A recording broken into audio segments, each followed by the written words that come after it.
Good afternoon once again. Just to not be repetitive, but this is Jeff Benson. I'm the Builders Risk Program Manager for Victor Insurance Managers. I am domiciled in Jacksonville, Florida, along with some of my team. I have other teammates on the West Coast. But pretty exciting topic today. Just to give you a little agenda, we're going to run through some basic information on frame construction projects. And when I say frame, things built out of lumber, and we're going to get into that a little bit. We'll go through some slides and then we'll open it up to questions as we always do. And we should be able to run through this in approximately 30 minutes. So hold your questions, write them down, make sure you ask at the end. If there's a lot of questions and we don't get to them today on the broadcast, we will take note of that and make sure that we get you the answer. So once again, really appreciate your time taking, everybody's busy, time is money. And we try to make these webinars very educational. So maybe a little marketing, product marketing dropped in, but it's going to be very educational. It will apply across the line of business. And we are talking about builder's risk, course of construction in the marine line of business. One of my favorites. I've been doing this most of my adult life, so I do like it. I think it's a great line of business. It's basically a mandatory coverage, so something that's pretty critical to the overall economy. So today we're going to focus on one of the construction types, which is frame. Happens to be the most prevalent for the smaller projects that we insure. So without further ado, let's get into this. So we get asked a lot of times, well, is it frame or is it something else? And I'm going to go through this a couple of different ways. And if you still have any questions, by all means, ask them at the end. But you have to determine, first of all, what is the building being built out of? ISO puts out some construction classifications, and I will say we'll go through some of this pretty quickly, but it'll all make sense, I think, in the end. But we're going to talk about the different building elements, and a lot of it is what is the load-bearing aspects of the building, what is that made out of, and then obviously what they're encapsulated in. The fire-resistant rating is very critical, and there's pros and cons to building stuff out of frame and masonry products and steel products, and we'll go through some of that. So what we're going to talk about today pretty much is frame construction. And I get asked every day, the agent will call me and say, well, Jeff, they have this and that. Is that frame? I'm going to make it very, very easy for you today. And I will say this, if you think about basic property underwriting, what we always do is we underwrite to the weakest link in a building. So there could be a lot of masonry aspects to the building, but the load-bearing aspects are frame. There's frame joists in the roof. That's going to affect regardless of what the rest of the building is. So you got to kind of ask yourself, if there is a question, what are the different aspects, the different materials being used, and how are they being used?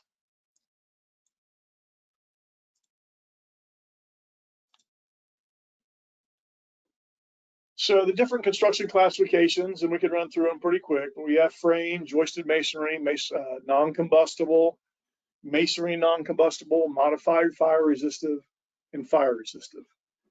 So if you really think about it, we're going to start and end today with frame. And it is the most widely used construction material in the United States today. I don't see that changing anytime soon. We're not going to get into the whole concept of mass timber and cross-laminated lumber, but there are different frame products that are being tried around the country and around the world.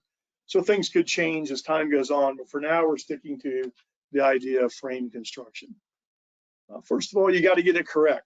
Even though frame is the weakest link in this, so usually in most cases, frame construction will generate the highest rate in builder's risk and the highest rate in permanent property insurance. So a lot of this is these construction classifications probably are the #1 rating criteria in property insurance and builder's risk insurance. So we have other, the location, the water supply, protection classes, all of that factors in. But the #1 criteria is it frame or is it some other type of construction class?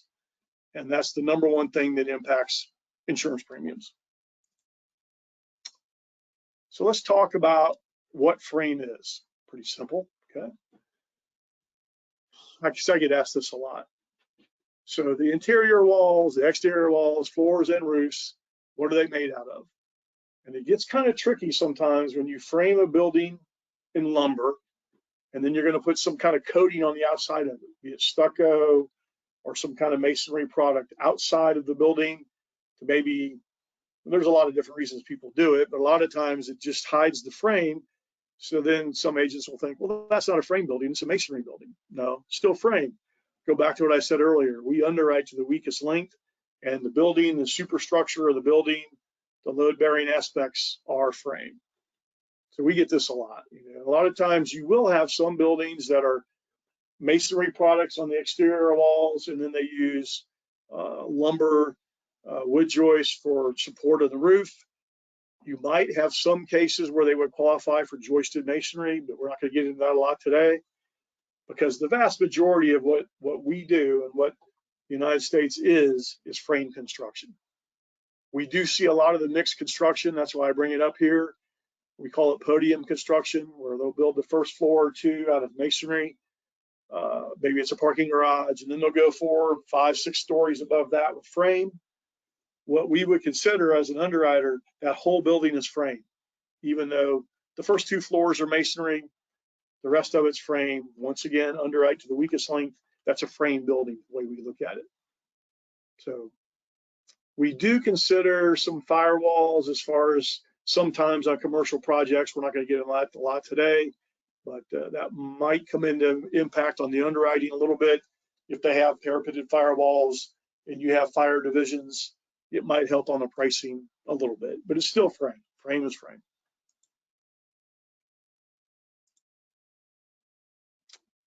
I want to spend a minute on this because this is very, very prevalent. I live down in the southeast part of the United States. The vast majority of single family homes built down here are built, they're frame stucco homes. And the key phrase in that is frame stucco. House I live in is a frame house with a stucco exterior. So yeah, it looks like a masonry house, but it's really a frame house. And there's pros and cons to that. So we see a lot of the brick veneer houses. Frame house, they decide to take a veneer of brick around it for aesthetic purposes. And we could argue whether it's better or worse from a fire standpoint, but from the bottom line is frame house, still frame. And like I said, that I see a few even with stone clad houses, but the superstructure was frame. I'm kind of geeky as I drive around. I'm always looking at how they build stuff. So if it's a frame superstructure, we have a frame house. I've seen, we have one house in my neighborhood, which was styrofoam. It had styrofoam blocks, and then they filled the blocks with concrete, and they had wood joists. That one might be considered joisted masonry, but we don't see too many of those. I don't know if that's catching on anywhere or not, but still, most of this stuff is frame. Increased exposures. So let's talk about that for a second. So I get this a lot, especially out west. It seems to be on the West Coast. They're doing a lot of these podium construction, and they're like, these things are better than frame. I think, the agent thinks they're going to perform better in the case of a fire or an earthquake or something else. And I think we're still, the jury's still out on that. ISO hasn't weighed in on these podium construction buildings. There's no separate classification. Once again, first 2 floors are masonry, the next 4 floors are frame. The whole building is considered frame. We do still see a lot of multifamily built out of frame, a lot of apartment complexes. These, I lovingly call those horizontal lumber yards. We see these being built, but they're built out of frame. I get asked the question a lot too about divisions. For the most part, if buildings are within 100 feet of each other as they're being built, they're all one fire division. So you see an apartment complex going up, and you see the sea of wood, that's all one fire division. So you have very high levels of exposure on those multifamilies. Coastal guidelines, we still see a lot of frame structures being built in the southeast and in the northeast right on the coast. So it does bring up some interesting exposure analysis on these frame structures. Once again, I covered the veneer construction. Might look like a masonry building from the outside. After you start looking at them and studying them, you can kind of look at them and determine that that's probably a frame building. And then the last thing I want to talk about for a second is ISO protection class 9 and 10. These are what we consider unprotected classes.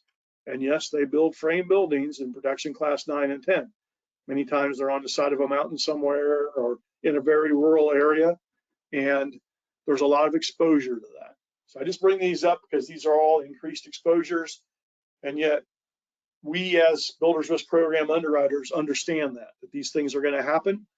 We just have to underwrite them correctly, price them correctly, have the proper terms, and we'll see if we can't write some business. So sit tight. Sometimes we spend a lot of time talking about what's bad about frame. There are some good things about frame construction. It definitely adds to the speed of construction. So the length of time is critical. You know, you're building a single family house, and if it was masonry and steel, it might take 2 years. A frame building of the same size might take a year. So the simple speed of the construction is very, very critical for that. It's economical. Depending on the cost of lumber at any given time, it's usually about 30 to 40% less than a masonry structure. And that adds up over the long run. Better insulation. You know, we can put all types of insulation in a frame building and can make it very efficient. Sustainability. You know, obviously we keep growing trees, you know, so if we're using pine, I guess would be, you know, we can grow pine trees in the Southeast fairly quickly. So it's sustainable. So we can build more materials as time goes on. Obviously resistance to rust. You know, steel building's great, but if it's in a humid climate, we have to deal with the rust. And the availability and commonality, but it's readily available. I will say this too, I didn't really mention labor on the screen, but there's more skilled labor that's used to dealing with lumber than there's with other types of building materials. So that adds to the economics of the project. It adds to the speed of construction. So there are benefits to building these things out of frame. But I do want to talk for a second about the disadvantages of lumber. Some of this seems like common sense. The fire resistance on frame is the worst of all of the construction classes. It's pretty much the worst. It's frame. It can spread rapidly. We have wood rot down here. Without going into great detail, you have a stucco veneer house. The water gets in, it can't get out, it rots the wood. We got a problem. Not so much in builder's risk, more of a problem in the permanent side of things. There are structural limitations to lumber. It can only go up so high, so you can't build the high rises out of frame. But the cross-laminated stuff is a whole other topic. We'll get into that in another webinar. Building code limitations, same thing. You know, they're going to say you can't build over 4 stories, or you only can build a certain size building out of lumber. It is highly damageable. We could talk for a second, but when we have a frame building and it's not completed and it's in a coastal area, it's highly exposed to wind, and the wind can blow it down. Simple as that. So, and the bottom line is this all leads to an increased insurance cost. And as you know, as agents writing business every day, it leads to some capacity constraints. Not a lot of markets want to do it because of the things on this screen. You know, it's just simple as that. And so we have to address these as we build our program out. So I thought I'd throw this in here because I think it's so important. If you go to the farthest right of the screen, 92% of all single family detached new homes wood frame in 2021. I don't see that dramatically changing in the near term future. So I get a kick out of it when I talk to some of my competitors, because I do have buddies that work for other companies, and they'll say, yeah, we'd love to write builder's risk. We just don't want to do any frame. So when they say that, that tells me right away they really don't want to do residential detached single family, because unless you do frame, you're not writing that type of structure, because 9 out of 10 are built out of lumber, and that's countrywide. That's coast to coast, New York to California to Florida and all points in between. They build homes out of lumber. Increasing cost. We have to watch the cost of lumber. It has come back a little bit, but there's now some supply chain constraints, hard to get the lumber they want. That does add to the cost of these projects. It's taking these things a little longer to build. So now we have frame buildings that are sitting there longer than we anticipated. So that increases the insurance cost because we have more exposures for a longer period of time. I already touched on the labor shortages, not so much with the lumber, which is good, but as you get into some of the other trades, there's definitely a shortage of skilled labor now. There you go, the cost of the lumber.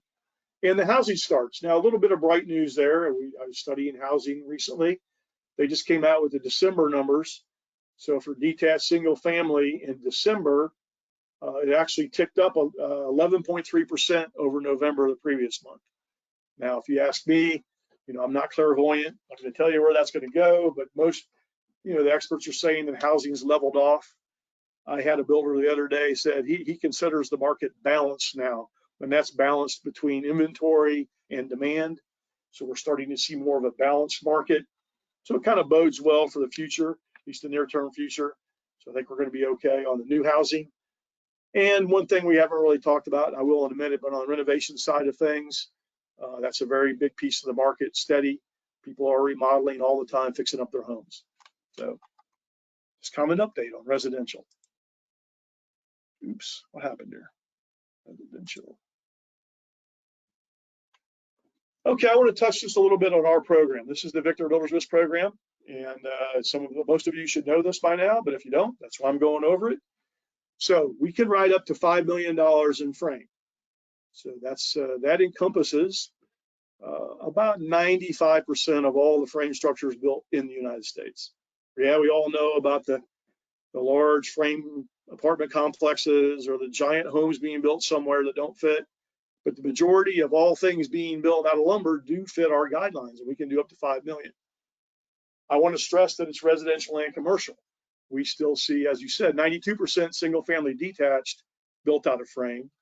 And we also see a lot of the smaller commercial projects under 5 million that are still built out of frame. Sometimes a lot of these are veneered. I see the Starbucks, freestanding Starbucks being built. They frame it out of lumber, and then maybe they come back with stucco or block on the outside. But as you know, still a frame project, and that would be eligible for our program. We readily write frame business in 48 states. So we're available. We write business coast to coast. We think our coverage form for this niche in the marketplace is second to none.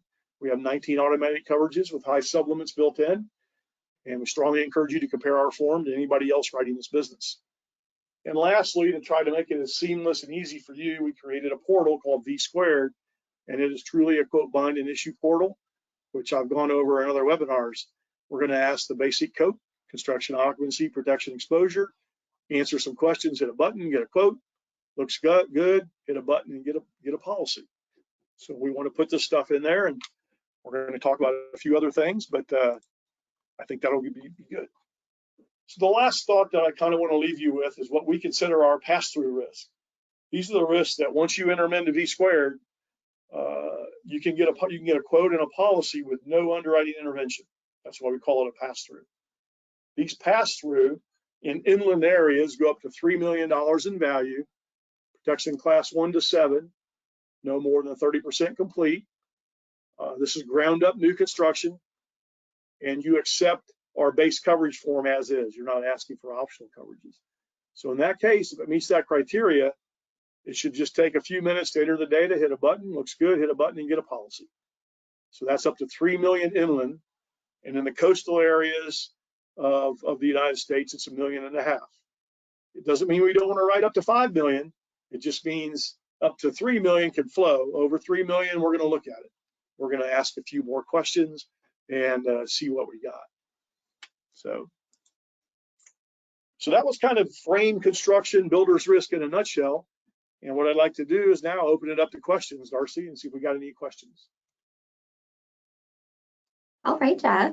Do you write frame in protection classes 9 and 10? So do we write frame construction in protection class 9 and 10, which are unprotected? The answer is yes, but the answer is also we're going to ask more questions. So we're going to ask water supply, and maybe it's a volunteer fire department. How is that rated?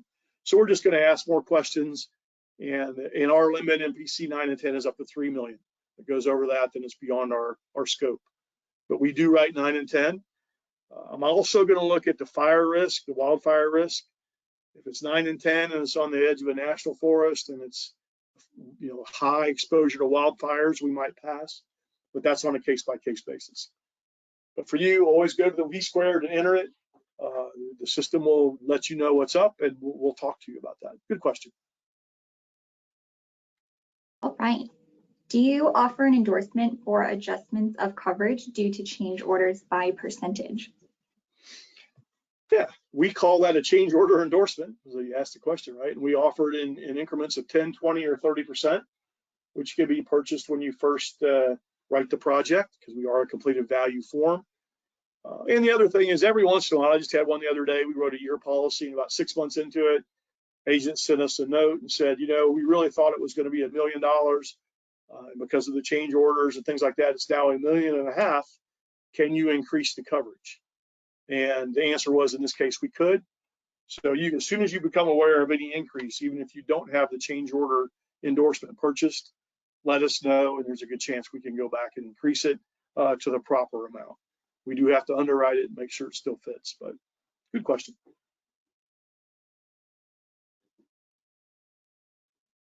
All right. Do you have a sublimit for water damage or a higher deductible? So that's kind of a loaded question when you talk about water damage. We have a sublimit for backup of water and sewer that applies. We don't exclude interior water damage like some companies do, if the building's fully enclosed. So it's kind of, it depends on the type of claim we're talking about, because water damage is too broad. We do not include flood. So by definition, if it's a flood claim, it would not be covered on our form. But we do have that as an optional coverage. You just have to ask for it, and we rate it separately. Good question. All right. Do you write renovation and remodeling frame projects? Yeah, about a third of our book of business countrywide are remodeling renovation projects. Usually we insure the existing structure, and we insure the renovations that's going to be put in that structure. It's all in one policy. The existing structure has to be endorsed as an endorsement that's endorsed under our policy. But we readily write that. We do underwrite it. We ask certain questions, scope of the project, the value of the existing compared to the renovations. But it is about a third of what we do. And there are a lot of frame projects that are being renovated. We see parts of the country in the Northeast, upper Midwest, older parts of the country that have older frame buildings that are still, structurally sound, in good shape. And we would readily take a look at those projects for you. Good question. Okay. Do you write builder's risk on commercial frame structures? Yeah, that's a good question, because I want to make sure we emphasize that today. So, the bulk, probably 60% of what we do is residential detached 1 to 4 family dwellings, mostly single family, because that's what you do when you're a builder's risk, small builder's risk program. But like I said, probably, approaching 40% of our book is commercial. And we do commercial frame. It could be the smaller restaurant being built, the freestanding, depending on what part of the country you're in. We did one the other day. It was a fast food place that was frame. So we underwrite it the same as we would as if it was a residential structure, subject to the same value, protection class guidelines that we follow for residential. Same form, same rates. We treat TRIA a little different on commercial. There's a charge for it, and that's about it. So other than that, it's very similar. Good question. All right. On a renovation project, does the existing building get replacement cost coverage? So basically the existing structure would be actual cash value, but we do have another endorsement we can use, stated amount, that most agents like that in the case of an existing structure, so we can agree on the amount. Kind of gets around that ACV, but so it'll be this ACV, and then if you want something else, you can contact us and we'll talk about stated amount. Good question. All right. And are renovations quoted in V-squared, or does the broker have to call you on those? I'm sorry, Darcy, what was that? Are renovations quoted in V-squared, or should the broker call you on those? All right, so the way renovations work is you enter it in V-squared just like you would any other risk. It will generate what we call an underwriting hold, and we'll get back to you. But if you start you always start every submission start in V-squared, enter the data, give us the scope. We'll ask some cascading questions on renovations. Tell us what type of, is it minor structural? Is it no structural? What do we got going on? Is it tenant build out? And so we can clear those holes very quickly for you. So you still go to V squared for all your business. And just because it generates an underwriting review and a flag doesn't mean we don't want to do it. We just have to get back to you. And I will say, if there's ever a rush, enter the risk in V squared. If you need a price right away, which it seems like every day we have a lot of rushes, we have an 800 number, 800-944-7472. We have a team of people waiting to help you. So by all means, don't hesitate to pick up the phone and call us if you need a price. I mean, what happens to us a lot, happens every day, is somebody forgot to get coverage and now the thing's closing this afternoon. Builder needs the coverage, the owner needs the coverage. We got to get a quote from you guys. You need help. That's why we're here. So we understand the sense of urgency. Good question. All right. Can you write short-term policies, or are they annual only? I would say on the ground up new side of things, the vast majority of what we do is done on a 12-month basis. Now, having said that, if smaller homes and you're convinced they can build them quicker, we could do a shorter term policy. That's really up to you. And if they're building a bigger home, we can do up to 24 months. So we have a flexibility there. On the renovation piece, we can go down to 3 months and up to 24 months on renovations. I would say I wouldn't write a bunch of short term in today's world because projects simply are taking longer. A project that took 3 or 4 years ago was taking 8 months is now taking a year. Simple as that. And we're seeing some of even the renovation projects, they're smaller values that used to take 3 months, now take 6 months. So that's my advice to you, is don't sell a bunch of short-term policies, because you got to stay on top of it to make sure there's no gap in coverage. So, but yes, we do short-term projects. All right. Are you ever able to consider over 5 million in frame, or is that a hard ceiling on the limit?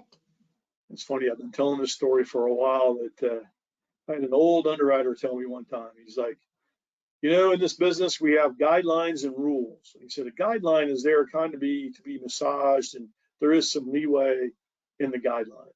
But a rule that is established cannot be broken. So we have a rule of 5 million upward limit. That is our max limit that we can write in frame. We can go up to 10 million masonry non-combustible fire resistive. And there might be a little leeway in that 10 million depending on the risk. That just depends on the risk. But the frame is set at 5 million. We cannot go over that. And when you go to V squared and try to get a quote, if you put in 6 million, it will stop you immediately. Say it's too large for the program. Give us a call, but 5 million is our upward limit, and that is a rule by definition.